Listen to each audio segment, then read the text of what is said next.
It's the afternoon of May 2nd, 2011. We're in Far Hills at the office of former Governor Kean. We're here for the Center on the American Governor, for the Thomas H. Kean Archive. I'm Michael Aron of NJN News. We've had a number of conversations with Governor Kean about his start in politics, his forming of a government in 1982, 81 and 82, about his governorship. And we're going to try to wrap things up today by taking a look mainly at the governor's sense of his own legacy and the work he's been doing since he left the governorship in 1990. Thanks for coming back into this series with us. Thank you for coming back into it. My pleasure. I learned from this. By coincidence, we scheduled this the day after the death of Osama bin Laden, and the 9/11 Commission has been, at least it's what you're associated with the most nowadays. Is it still an important part of your life, the 9/11 Commission? Yes, because the follow-up work is involved. I'm still doing that, and I'm still working with my partner, Lee Hamilton. So we've got a bipartisan group who is looking at areas involved with terrorism and Islamic terrorism and trying to make recommendations to keep the country safer and follow up on the recommendations of the 9/11 Commission, which still haven't been carried out.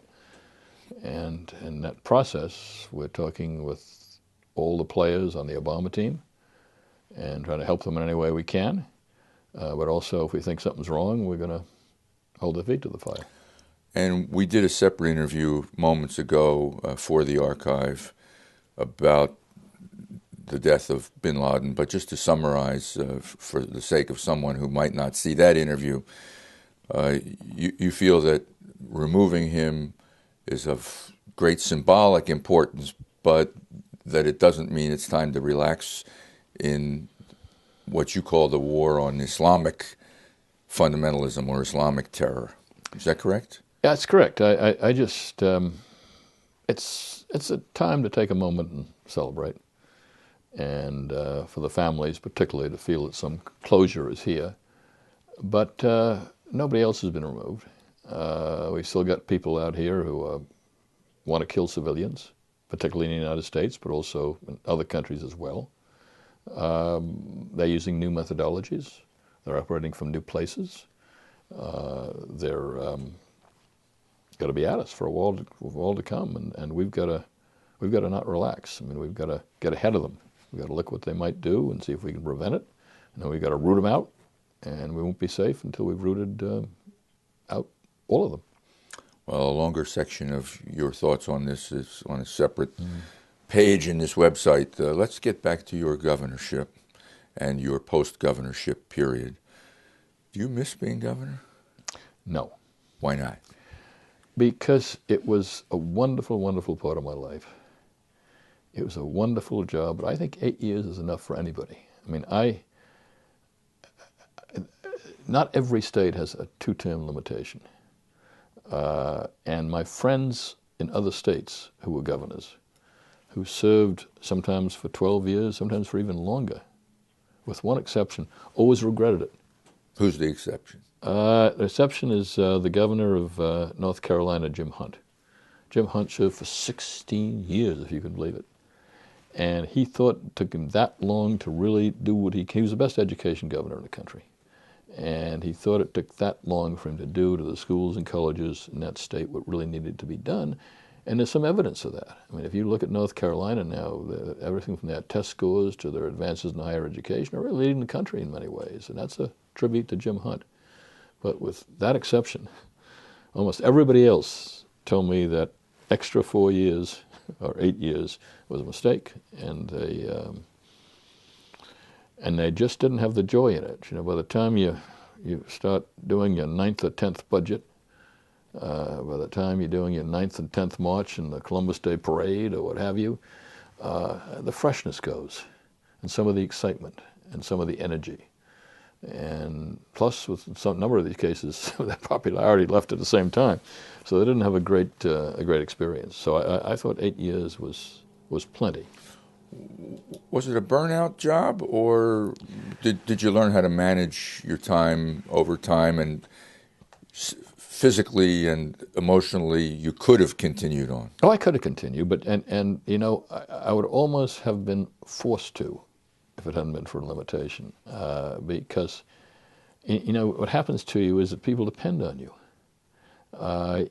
First, you've got a whole bunch of people in your administration who want you to stay because that means they can stay, and they like it, and they're doing things that are important, and they want to complete that job. Secondly, you got policies you care about. I mean, there were some things that I would have liked to continue on. I didn't get finished. Such as? Such as? Well, there was things in education reform. I really had a bunch of things moving that got stopped when I left office and actually were eliminated. That if they continued, I think would have made our schools and colleges better. Environmental protection, I still had a big effort to do some more things to preserve some of the shoreline of New Jersey, and I think I could have gotten that through in another year or so. So a bunch of things like that. I would have liked to continue what I was doing for the arts community because I needed that stability of a stable source of funding. I think I would have been able to accomplish that. There's a number of things I think that I wanted to do that I could have done. And the third thing is that for whatever reason, I was extremely popular when I left office. So at a popularity rate running above 70% the day I left office. And so the political pressure on me to run for office by the Republican Party would have been very, very difficult to resist. So for all those reasons, I think I probably would have been forced into a third term. I didn't want it, and it was enough. 2 terms, I think, is enough for any governor. You're reminding me that when you did have to step aside, that I think it was 5 significant Republicans in the state, many of whom had close connections to you, all sought the nomination in 1989. Yeah. Jim Corder, Chuck Hardwick, yeah. Bill Gormley, Carrie Edwards. Carrie Edwards, yeah. your Attorney General, yeah. and one other who's escaping me at the moment. But was that a tough thing for you to navigate? It wasn't tough, and maybe it should have been. Because, you know, when I ran for governor, I wasn't the party's choice. I had something like 3 county chairmen out of 17 who endorsed me. And I really had to beat the party to become governor. So I always thought that one shouldn't dictate who is the nominee in primaries. That it's much better to let the primary take its place. Because if somebody dictated it, I never would have been governor. So for that reason, I always thought that I should let the people decide. And I've questioned that since. In hindsight, is there someone you think you should have? Well, in hindsight, you know, I had a couple of tough choices. When running against Frank Lautenberg at one point, we had Pete Dawkins. The other fellow who wanted it was Lenny Coleman, who was much closer to me. And I felt very badly because I would obviously voted for Lenny, and if I'd had a different philosophy, probably would have supported him, and then he might have beaten Dawkins in a primary. Maybe Dawkins would have dropped out if I'd been supporting Lenny. So, certainly in that primary, I had a number of good friends. I never stopped to analyze who would be the better candidate. Jim Corder was a wonderful, wonderful human being, but he had no state experience. And he made some mistakes in the campaign that Carrie Edwards probably wouldn't have made, or some of the others probably wouldn't have made. And so I've second-guessed myself a bit. Maybe at some point I should have said, no, this is this is the best candidate, and that's who I ought to support. But I just my own experience said, leave it to the people. Let the party voters decide who the candidate is, and don't interfere with that process. From a press perspective, Corder did make some mistakes. In July of that year, he got caught up in a controversy about homosexuality and school teachers, and in the middle of a press conference on State Street, he walked away from the press, and we all Yeah. put it on the news that he had Never ever left do. us in the Yeah. lurch. Yeah. From the vantage point of a governor, would your legacy have been better served had a Republican followed you than a Democrat, or it doesn't matter? Republican or Democrat, it would have been better served if somebody had been elected who followed some of my policies. I think Jim Florio, who I like now very much. At one point we were quite political rivals, but Jim, I thought, felt at the time he had to do an abrupt face and go a different direction in a number of areas. And so I think somebody who would go in the same direction. It didn't have to be a Republican. It could have been a Democrat. I mean, Brendan Byrne and I were more or less on the same path for 16 years. Some differences, but a lot more similarities. So we could have, somebody who had followed more of my path, I think would have been better for the legacy.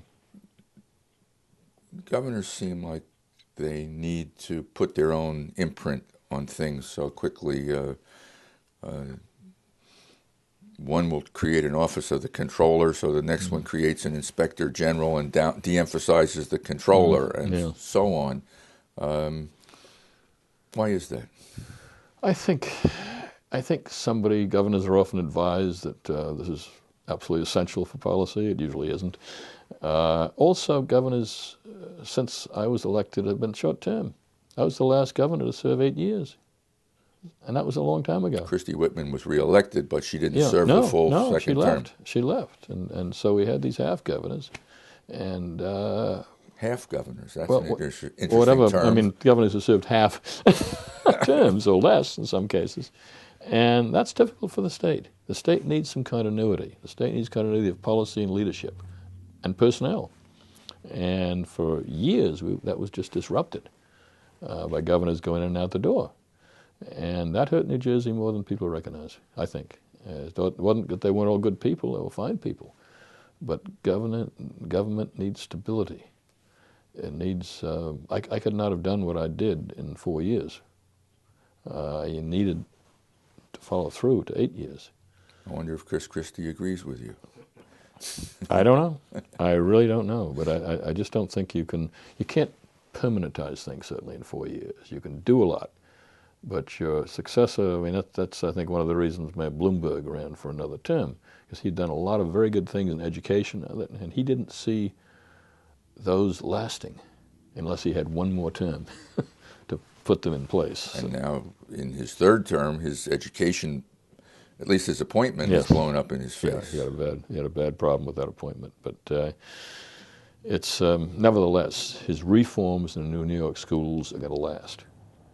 I'm not sure they wouldn't have been able to overturn them if he hadn't run for re-election. You went off to Drew, and we believe that in our last interview, we talked to you about being recruited by Finn Casperson and his wife, I believe. Yeah, Barbara. Yeah. One of them was chairman of the board of trustees at Drew? No, just on the board. On the board, yeah. Okay. How long were you at Drew? Longer than I've been at any other job. I was there 15 years. Really? I've never done, that's an old college president. Most college presidents don't serve anywhere close to that length. And how do you look back on those 15 years? I loved the kids. I mean, I started off as a school teacher. The kids I first taught are now having their 50th reunion. And they wrote in their blogs that they remember me as a teacher and what I did for them, which was the most flattering thing that have ever been said about me. And I wonder sometimes if I made the wrong choice. If I could make that kind of an impact on kids 50 years ago, so they remember 50 years later. And so I've always loved working with kids. And that was my biggest enjoyment at Drew. I mean, yeah, you did all the rest of the presidential things with the faculty, and you raised money, and you did all that. But the teaching, the mentoring, the ability to change a liberal arts organization in ways which I think were more beneficial to actual kids was what I really enjoyed. To what extent do you think you raised the profile of Drew? I hope I raised it. I tried. I mean, I tried to change the way people did things at that institution. I built buildings. I didn't. When I came there, the gym was like a high school gym. I built an auditorium so we could have speakers, and brought in everybody. brought in both Clintons, every Bush in town, and a bunch of other people. In fact, you launched like a major speaker series at Drew. Yes. And then got it endowed, so it's still going. Yeah. Yeah. And that was changed the way that Drew looked at the arts, because I thought that was very important for a small liberal arts college. Now they've got actually for a small liberal arts college, they got the #1 theater program in the country now. Really? So ranked, yeah. And good music and good arts. That gym that you built is where some of these high-profile speakers spoke. I remember seeing Colin Powell speak there. Yeah. And who else did you? We had Dick Cheney, Bill Clinton, Bill Clinton, Hillary Clinton, Dick Cheney, George Bush Sr., George Bush Jr., Barbara Bush, Jeb Bush. And we had... looks like your Republican connections came in handy. Although I guess if you had the Clintons, that's... Al Gore. These are all friends of mine. I mean, I was in politics at a time when my friends were Democrats as well as Republicans. I'm looking at a picture behind you of you and Bill Clinton as young governors. Yeah. You were both sort of education governors in the 80s. Yeah, we worked very, very well together, and the other one was Mike Dukakis, and we would exchange ideas. And if Bill had a good program or Mike had a good program, they'd often call me and say, "Have you tried this?" I took things from Jim Hunt, another Democrat in North Carolina, and they took things from me. And I remember Mike calling me one day, Mike Dukakis, and saying, what about this Transportation Trust Fund? Because it was the first in its country, in the country to do that kind of thing to adaptation. He said, I think, could you tell me about it? So I said, no, I'll tell you about it. I'll send you all the materials, and here's the guy who's running it now, and I'll talk to him.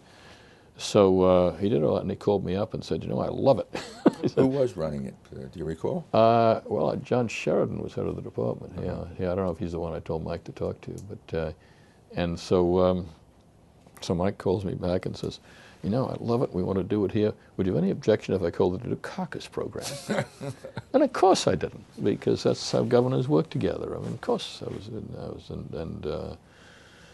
and I took the governor's schools from Jim Hunt in North Carolina.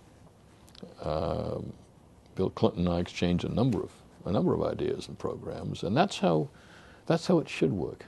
I mean, because governors aren't rivals of one another. Governors should be taking the best of what's going on in the other states, which are really laboratories, and bringing that to their state. And I was head of the Republican governors. I was on executive committee of the Republican Governors Association, of the National Governors Association, and I was friendly with all the top governors of my time. So it was very easy for me to find out good programs in almost every other area, and either bring them in myself or put my cabinet officials in contact with those governors so that they could bring them to New Jersey. So the National Governors Association facilitates idea sharing in an effective way, would you say? It used to.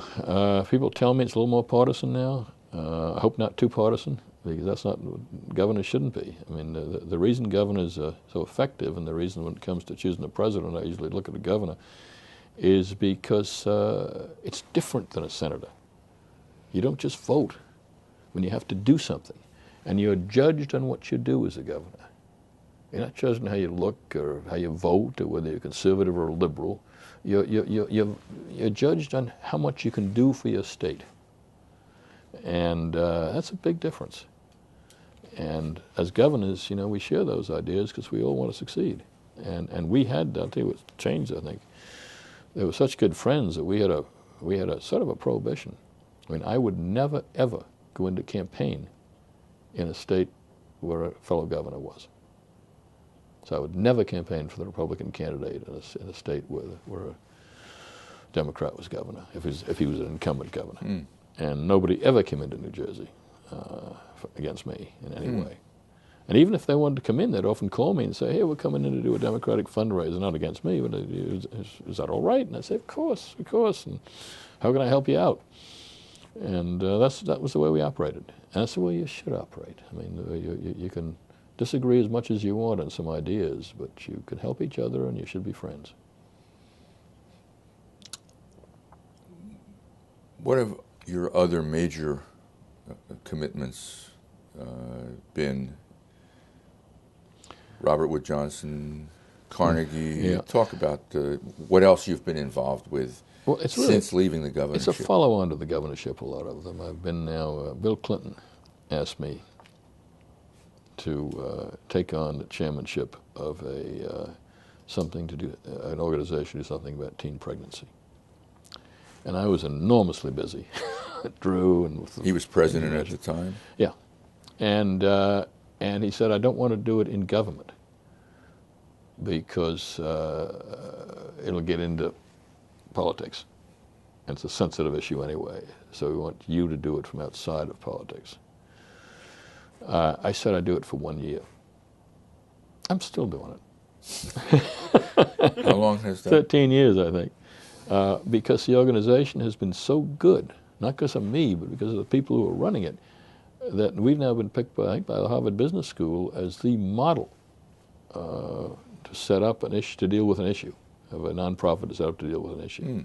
What's the name of the organization? National Campaign to Prevent Teen Pregnancy.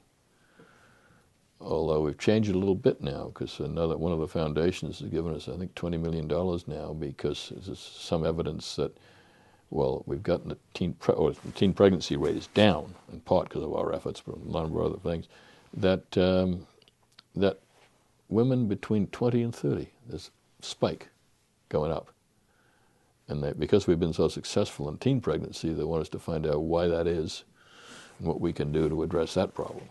And so we're working on that now as well as teen pregnancy. But it's been not because of me, it's just been a wonderful organization with a good board and people really committed to the subject and working with everything from Hollywood to religious leaders to try and make an impact, and it's made an impact. Yeah, you don't hear about teen pregnancy much anymore. It's gone down. I mean, we had a goal to reduce it over 10 years by a third, and we did. Not other people were involved too, but we were part of it. And now we want to stop it from, we want to keep it there and drive it down even further, because we've still got more teen pregnancy than any other industrial country in the world. And, we got to stop it. And the best thing I was able to do, I think, is that when I started in the field, it was very polarized. And those who said, it's got to be done by abstinence, and those who said it's got to be done by contraception, like this. And then the anti-abortion people were worried that we were, into Planned Parenthood and abortions were going to be part of the thing. And I was able to convince them that what we were doing was preventing abortions. If you prevent a teen from becoming pregnant, then there's no abortion. And so we were able to unify the whole field so that both sides now recognize that it is, sometimes it's abstinence, sometimes it's contraception, whatever method.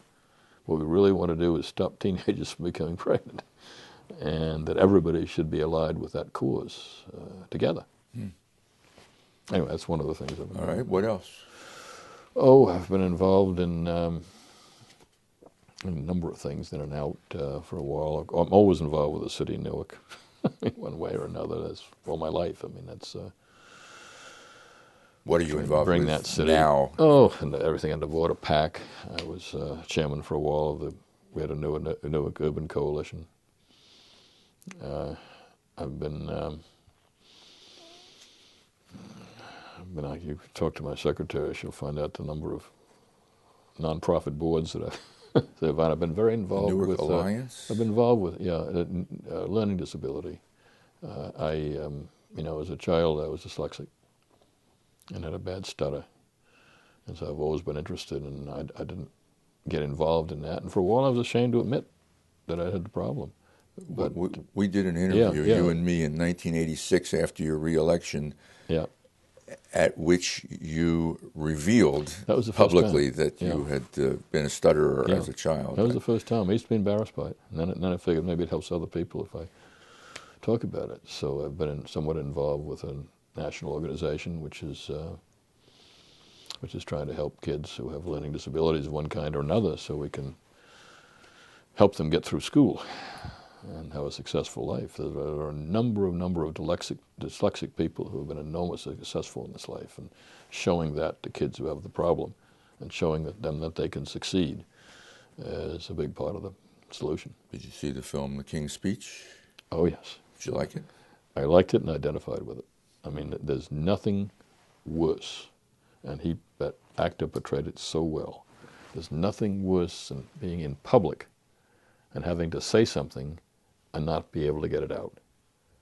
I did it as a child, but I remember how embarrassing it was in class to have the teacher call on you and not know the answer, and open your mouth and go like this and nothing comes out. And you start to sweat, and the other kids at that age will sort of laugh at you. And so I developed a way of saying, I don't know the answer. And the teacher would call me, I don't know the answer, because would much rather be thought I was dumb than not being able to get that answer out. So anyway, the King's Speech was, yes. Are you the chairman of the Robert Wood Johnson Foundation? Yes, I am. How long have you been that? I've been chairman, I guess about 8 or 9 years. I've been on the board since '91. My term will be up in another couple of years. And it's a wonderful foundation. It does a lot for the health and healthcare of this country, and it did signature programs with a substance abuse program. A lot of the anti-tobacco stuff was us. We're the leading proponents now of the efforts against childhood obesity. And now we've got a major campaign going, which includes, thank goodness, the First Lady, trying to take on that as an issue, because it's the biggest health issue we have in this country, the kind of diabetes that is going to appear if we don't track that issue will be something the country just cannot afford. Cannot afford because the people we'll lose cannot afford medically either. It's a worse problem than substance abuse right now for the future. So you think it's a good thing that Michelle Obama has embraced it as her cause? I think she's wonderful to do it, and because she's right. I mean, and it's a bipartisan issue. I mean, the first guy in the country to tackle it was Mike Huckabee, and he tackled it in a poor southern state, and he was the first one to take on the soft drink companies and say Pepsi and Coca-Cola should not be in our schools, and got them out of the schools. He was the first one to set limits in schools so that you should have some exercise, and he stopped cold that epidemic in his state. He also lost about 100 pounds himself. Yes, he did, as an example. And I've always had a admiration for him ever since. But so it's been bipartisan. And but I've admired people in both parties who've taken it on, because there's nothing more important. Do you have a connection with the Carnegie Endowment or Carnegie Foundation? Carnegie Foundation, I'm chairman. Chairman of that as well? Yes, and that carries on a lot of my long-term loves. I mean, that's one of the largest education reform organizations. We fund a lot of education reform around the country. It is one of the largest foundations on world peace. We fund, for instance, the anti-nuclear efforts of Sam Nunn and those people who are trying to contain the nuclear threat around the world. We fund conversations behind the scenes so that people in countries that don't get along publicly can have some private conversations which start things off. We funded, for instance, the Russian-American talks before Glasnost to get those started. There's the Carnegie Foundation, and then there's the Carnegie Endowment for International Peace. Yes, and we work together. You work together? Yeah. Andrew Carnegie was an amazing individual. He gave away every cent. He believed that if you were rich, you were a sinner if you died with any of that money. And he said the greatest sin is to die rich. And so his kids got nothing, not a cent. And he didn't even give them things during his lifetime. He thought everybody should do their own thing. But he founded things all over the world. I mean, the Hague is all his. You know, the Court for International Peace. He's got endowments in Great Britain and in Scotland and in France. He's got an endowment in Japan. He's got 3 organizations in this country, plus Carnegie Hall and all the libraries. But he's got our organization, the largest, which is Carnegie Foundation, and then he's got the one for peace, international peace, and then one for education in California. So he's a remarkable, remarkable man. You serve in another capacity, which is as an ex-governor. There's a whole life as an ex-governor of New Jersey. You and Brendan Byrne are often at functions, the same functions, I would imagine, yes? Very often, yeah. And other ex-governors as well. Some are more active than others. You don't see Christy Whitman at too many of these functions. Do you enjoy that aspect of being an ex-governor, or is it sort of demanding? Well, I do when you can be useful. I mean, I don't like these organizations, frankly, to say we're trying to get all 5 governors here, ex-governor, whatever, 7 of us are now. I think that's sort of useless, and I don't. Sometimes, if it's an organization I really love and think it's a good organization, I may go. Otherwise, I won't. But sometimes you can be a real help to an organization. You can help them raise funds. I do a lot of fundraising for charities in the state who, for some reason, think honoring me is going to raise them some money. The Newark Museum's about to do it, and their fundraiser this year. The Newark Museum? Yeah. And I've done it for a number of organizations in the past. I do the George Street Playhouse every year. I just got finished doing that. Last night? Last night, yes. And so I do a number of those kind of functions, particularly for small arts organizations, because everything we can do to keep them in business, I think, is important to the state right now, because the state, for one reason or another, is incapable right now of funding them to the way they should. You do some media work with Brendan Byrne in the Star Ledger and on NJN? Well, you know, I think that's a good thing for the state. We are in such a difficult period in this country, and the politics have become so nasty. And because of that, people aren't getting anything done. And I think to be able to see that Brendan Byrne was the Democratic governor, I was the Republican leader in the Assembly during his governorship most of the time, and that in that process we became friends, even though we disagreed on a number of issues publicly. I think that's good for people to see, and I think it's good for people to see that you can disagree without being, as I say, disagreeable. And we still disagree on a number of issues, but we still have been since that time close friends. And the 2 governors, funnily enough, who helped me out most when I was governor were Brendan Byrne and Dick Hughes. 2 Democrats. Yeah. Dick Hughes was enormously helpful with advice and help and everything else all the time. And so was Brendan. I mean, Brendan and I used to play tennis about every other week. And then after tennis, we'd sit down for an hour, and I'd say, you know, I'm having trouble with Alan Karcher. Tell me how to deal with him. I have a problem with this. How do you deal with Dick Cody? How do you deal with this or that one? And he, of course, being Democrat, would tell me a lot of information I didn't know about where they lived and what was important to them. And so he was, you know, they were both enormously helpful. And that's the way governors should be. I mean, I think former governors can be very helpful to present governors if present governors have the humility to reach out. And your name is being carried forward in state politics by your son, who's the minority leader now in the state Senate, has been for maybe 4 years now, something like that. How involved are you in his career? Does he seek advice from you? Do you we dispense advice? Yeah, we talk from time to time. Sometimes he takes it, sometimes he doesn't, which is just as it should be. Very, very proud of him. He has a more difficult job than I did when I had same kind of, because I never got into what I call the House of Lords. I was always in the House of the People. But he has a very, very tough job. The times are different.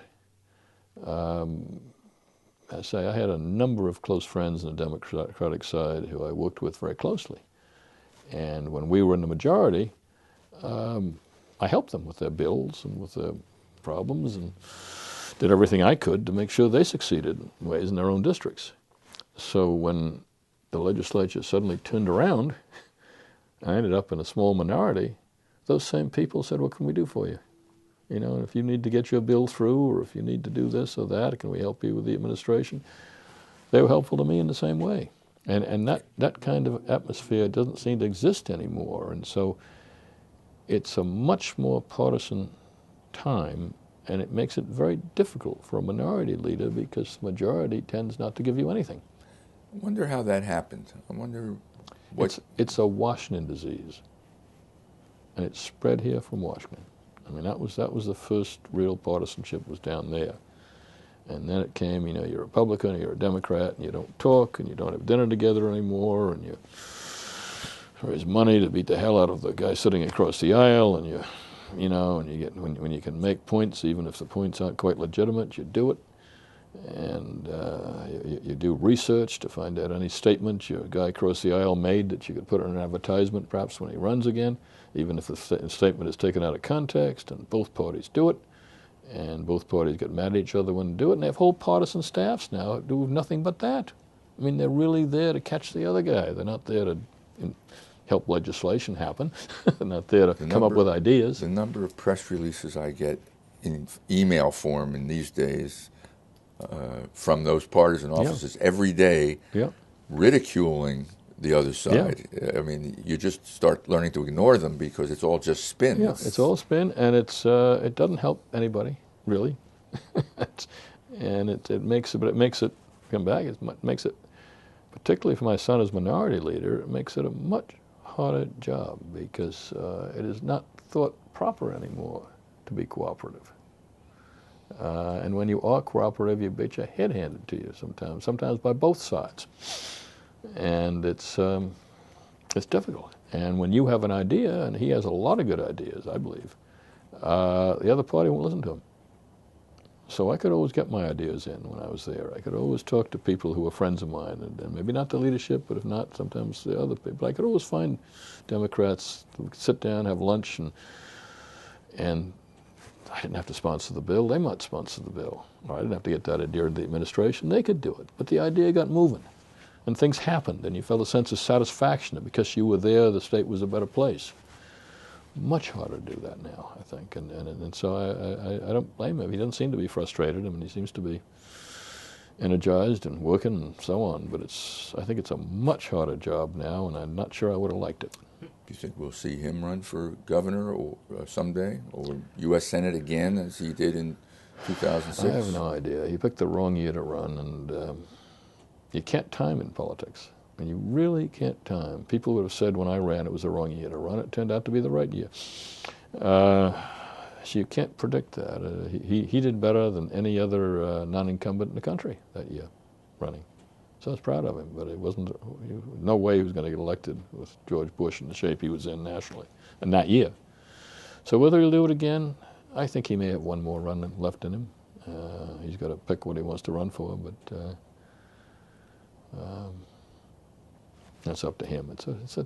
I say it's tougher now than it ever was, and so it's very, very hard. One of the things that frustrates me is when I talk to a lot of young people come to see me. Some of them from Drew, some of them from Rutgers, who want to go into politics, and somebody has steered them into this office because they know I like kids, and I'm happy to talk to them and advise them one way or another.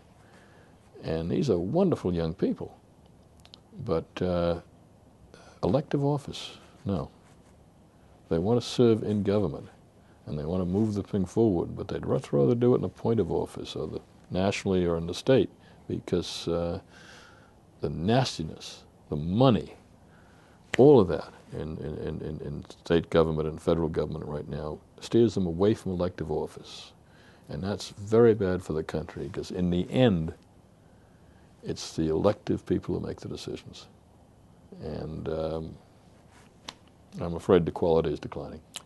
You have anything in mind that would reform that system? I have a lot in mind, but you can't do it. I mean, I think money is the root of all evil, as usual, and the idea that incumbents pile up these huge war chests so nobody can run against them is sinful in a democracy. Right? People should be able to start the same place at the starting gate. The fact that we just got a redistricting map, and I'm told that the final decision was let's protect the incumbents, let's not have too much change. That's terrible.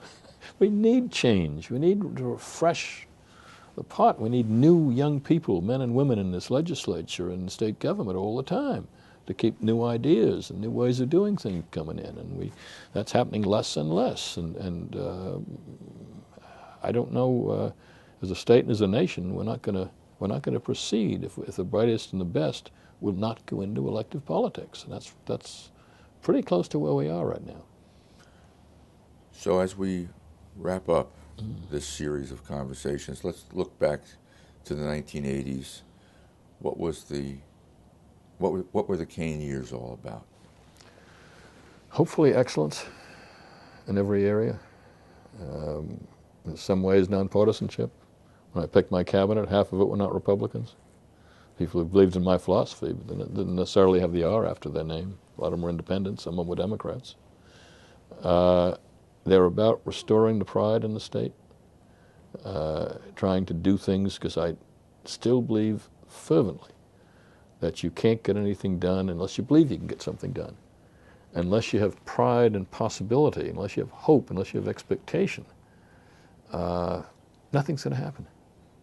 And this sense of malaise and discouragement and so on, which seems to be around today, is the recipe for never changing it and never progressing forward. I hope it was a time of ideas. We accepted ideas from everybody, Republicans, Democrats. When a Democratic legislator had an idea, if I embraced it, we tried to get them through. We celebrated that legislator once the bill was passed.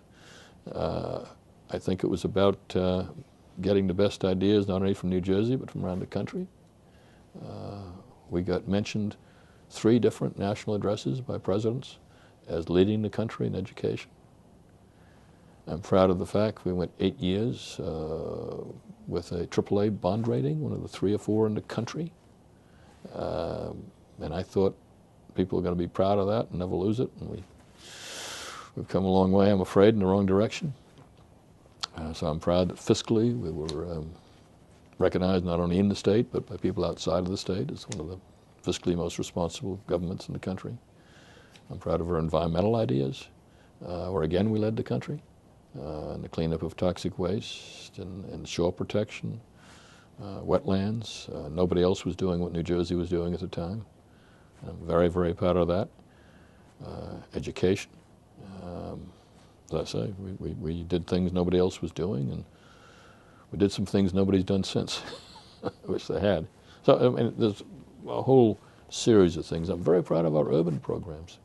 Very, very proud of our urban programs. I mean, we really concentrated on cities like Newark, Paterson, Trenton. Tried to bring them back in one way or another, not always successful, but we did things in each of those cities, built things, tried to make people return to the cities in one way or another, gave them tax abatements.